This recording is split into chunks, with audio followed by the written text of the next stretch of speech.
5, 4, 3, 2, 1, 0. Event number 96 completed. And we have a successful Event number liftoff 98 of completed. Vikram's rocket. I think I should be able to show you the jubilant environment here at the Mission Control Center, where the entire team is celebrating the launch and the spin stabilized rocket.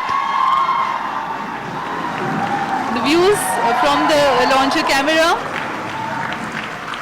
In a few seconds, the vehicle will undergo the condition of maximum aerodynamic pressure followed by the motor burnout, and we will get you those confirmations shortly.